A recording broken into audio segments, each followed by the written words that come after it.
अस्सलाम वालेकुम व्यूअर्स। जो मैं रेसिपी आपके साथ शेयर कर रही हूँ वो है करेले गोश्त, यानी कि बड़े गोश्त में पके हुए करेले। इनके जो हेल्थ बेनिफिट्स हैं वो भी इस रेसिपी में मैं आपके साथ शेयर करूँगी। वो आप इस रेसिपी को तसल्ली से देखें, इसका कुकिंग प्रोसेस देखें और इसके जो हेल्थ बेनिफिट्स हैं वो भी इसी वीडियो को देखने के दौरान आपको मालूमात हासिल होगी।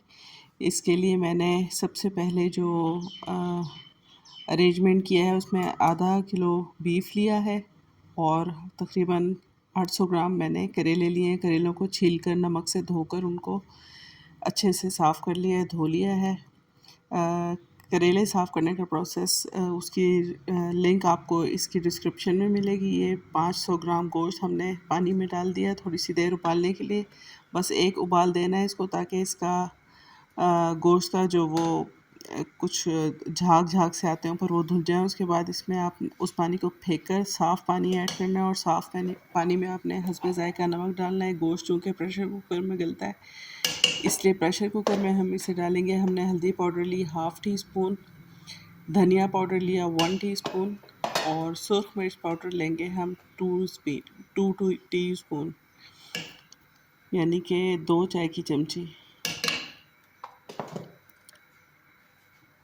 प्याज हमने एक बड़े साइज़ का लिया, मोटा मोटा काट लिया और लहसुन का एक बंच, जो एक पूरा साबुत लहसुन होता है उसके पॉड्स निकाल कर हमने उनको छील लिया और इसमें हमने प्रेशर कुकर में डाल कर सारी चीज़ें गोश्त को गलने के लिए हम रख देंगे। इस दौरान हम करेलों और प्याज को फ्राई करना शुरू करेंगे। सबसे पहले 1 कप कुकिंग ऑयल को हमने पहले से गर्म करना है। उसमें ये धुले हुए और कटे हुए करेले डालकर इनको गोल्डन ब्राउन होने तक हमने फ्राई करना है।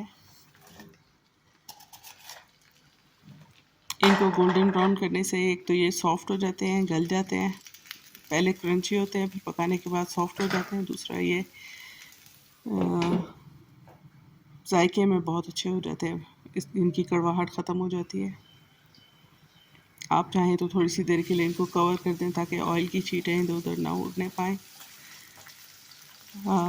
इसके कुछ फ़ायदे हैं हेल्थ के, मैं आपको बता देती हूँ कि ये आपके जिगर के लिए और आपके खून के लिए बहुत अच्छी चीज़ है। करेले ये एंटीऑक्सीडेंट्स के तौर पे काम करते हैं और आपके जिगर की और खून की सफाई करने में मददगार साबित होते हैं। इसमें अब हम तकरीबन 4 से 5 अदद लंबाई में काटी हुई हरी मिर्चें डाल देंगे। हरी मिर्चें करेलों के साथ हम फ्राई करेंगे तो इसका अपना एक फ्लेवर हरी मिर्चों का करेलों के साथ आ जाएगा, जो कि बहुत अच्छा लगता है। चम्मच की मदद से आप करेलों को मिक्स भी कर लें दरमियान में, ताकि करेले पैंदे में या ऑयल में लगने ना पाएँ। ये हमारे पास नॉन स्टिक पैन है, वरना अगर आप नॉर्मल पैन यूज़ करेंगे तो जल्दी जल सकते हैं करेलों के। इसके अलावा आपको करेले जो हैं वो आंतों के फंक्शन को भी बेहतर करते हैं, बड़ी आंत के फंक्शन को, यानी कि कब्ज़ वगैरह बेहतर करते हैं।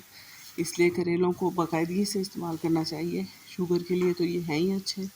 ये देखें करेले अब तकरीबन गोल्डन ब्राउन हो गए हैं। अब हम इन्हें एक ऑयल से अलहदा करके एक प्लेट में निकाल लेंगे और एक साइड पर रख देंगे ताकि फिर हम इसी ऑयल में प्याज ब्राउन कर सकें। तमाम करेलों को कुकिंग पैन में से निकालने के बाद हमें इन्हें एक साइड पर रखना और तकरीबन मैंने बहुत बड़े साइज़ की दो प्याज़ें ली हैं बड़े साइज़ की, उन्हें हमने बारीक बारीक स्लाइसेस में काट लिया। अगर बड़े साइज़ की प्याज नहीं है तो दरमियानी साइज़ की 4 प्याज ले लें और बहुत छोटी हैं तो वो 7 से 8 अदद प्याज ले लें आप। अब हमने इस प्याज को भी गोल्डन ब्राउन होने तक फ्राई करना है।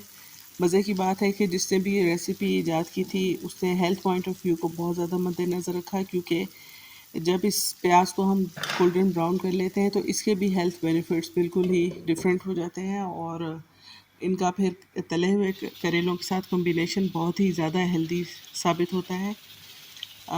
कच्ची प्याज की निस्बत ये जो तली हुई प्याज होती है ये आपको कैंसर और इस किस्म की बड़ी बीमारियों से महफूज करने में हेल्प करती है। इसमें जो सल्फ़र मौजूद होता है वो आपको ब्लड शुगर भी कंट्रोल करता है और आपके अंदर जिस्म में इंसुलिन लेवल बढ़ाता है, जिसकी वजह से आप अगर इसको रोज़ाना भी फ्राई करके यूज़ करें तो आपको ब्लड शुगर कंट्रोल करने में बहुत ज़्यादा हेल्प करता है।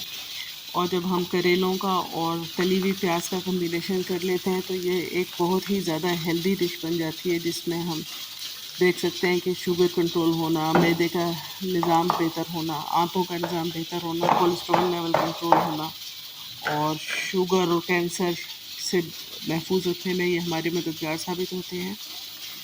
करेलों और प्याज को हमने मिक्स कर लिया। गोल्डन ब्राउन होने के बाद इसमें हमने एक दरमियाने साइज़ का बल्कि एक बड़े से साइज़ का टमाटर या उसका पेस्ट डाला।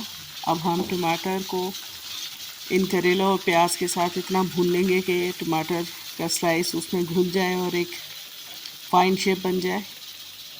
इसको हम ढककर तकरीबन 5 मिनट के लिए दम पर पकाएंगे। इस दौरान गोश्त हमारा गल चुका है। तकरीबन मैंने इसको आधे से पौने घंटे के लिए गलाया है प्रेशर कुकर पर। प्रेशर कुकर चल जाने के बाद इसको हमने चेक किया, गोश्त गल गया है। अब हम तेज़ आंच पर इसके पानी को खुश्क करेंगे ताकि भुना जा सके, और इसी दौरान हम इसमें करेले और प्याज भी ऐड कर देंगे ताकि करेलों को थोड़ा सा गलने का और प्याज को भी थोड़ा सा सॉफ्ट होने का टाइम मिल जाए।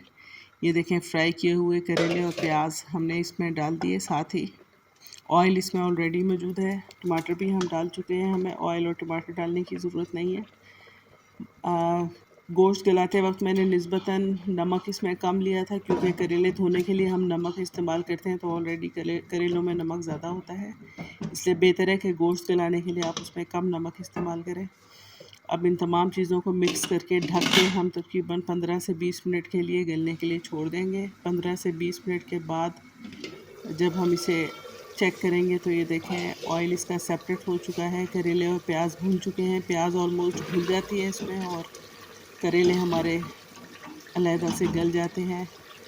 बहुत प्यारी खुशबू और बहुत ही खुश शक्ल सी इसकी रौनक आपको नज़र आएगी। ये देखें किस कदर माशाल्लाह से खूबसूरत शक्ल है इसकी। जो लोग करेलों के बहुत ज़्यादा शौकीन है खाने के, उनके लिए एक बेहतरीन रेसिपी है। आप इस रेसिपी को ज़रूर ट्राई करें। इसके बाद आप इसको प्लेट आउट करें और गर्मा गर्म चपाती के साथ सर्व करें। आप इसको नान के साथ भी खा सकते हैं, लेकिन भुनी हुई चीज़ें ज़्यादातर चपाती के साथ बहुत अच्छा टेस्ट देती हैं। अब हमने इसको प्लेट आउट किया और सर्व किया। मेरी रेसिपीज़ को लाइक करें, चैनल को सब्सक्राइब करें और बेल आइकॉन को भी दबाएं ताकि नोटिफिकेशन भी मिलते रहें आपको। इसके अलावा मेरी रेसिपीज़ शेयर भी किया करें, नॉलेज शेयर करनी चाहिए, इसका भी एक सवाब है। रेसिपीज़ बनाना भी एक नॉलेज ही है और थोड़ी सी इन्फॉर्मेशन भी होती है इसमें हेल्थ की। इंशाल्लाह आपसे एक और रेसिपी के साथ फिर मुलाकात होगी। तब तक के लिए मुझे इजाज़त दें। अपना बहुत ख्याल रखिएगा। अल्लाह हाफिज़।